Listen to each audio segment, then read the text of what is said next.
The islands and reefs of the South China Sea are variously claimed by 6 different governments. That's right, 6. And sovereignty over these islands is significant because of something called the United Nations Convention on the Law of the Sea, or UNCLOS.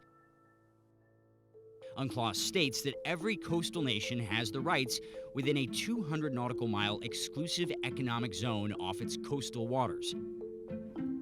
Ownership of the islands, therefore, dictates who has the rights to the resource-rich South China Sea. Who owns the seas has always been a difficult concept. In the 18th century, Dutch legal theorist Cornelius van Binkenshoek stated that a nation owned the amount of sea it could defend from the land. At the time, that was the distance of cannon fire, around 3 nautical miles. The cannon shot rule is still used by several countries to this day, including Jordan and Singapore. In 1945, President Truman extended U.S. jurisdiction to the end of its continental shelf, the continuation of the landmass underwater until it drops down to the ocean floor. Then the U.S. built the world's first offshore oil platform out of sight of land in the Gulf of Mexico in 1947, 10.5 miles off the Louisiana coast. That started a race to claim oceanic resources far beyond the cannon shot distance from the shoreline.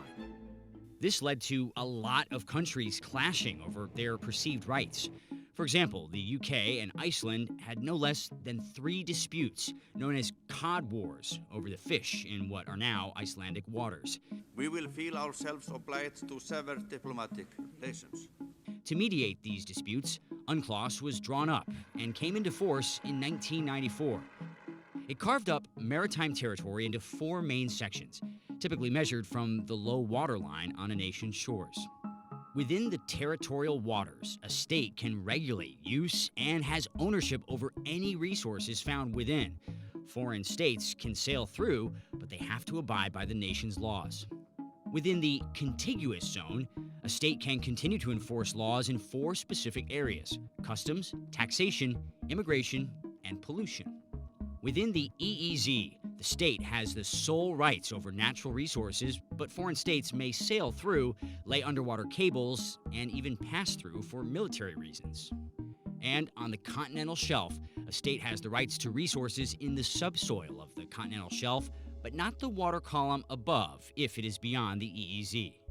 Although 168 parties have ratified UNCLOS, it has far from resolved maritime territory disputes. For example, France went up against Canada outside the Gulf of St. Lawrence over its overseas territory of Saint-Pierre and Miquelon. Their fight is with Canada. Even sending a Navy frigate and seismic ship to test for oil in disputed waters before the two came to an agreement in 1992. And then there's the South China Sea. Based on its claim over the Spratly Islands, China states its EEZ covers pretty much the whole of the South China Sea, violating the EEZs of several countries. Despite the wording of UNCLOS, China believes it can control military activity in the EEZ too, leading to numerous clashes with the U.S., which regularly holds freedom of navigation patrols in the South China Sea. Leading to the question, if one country can ignore UNCLOS, what's stopping the rest?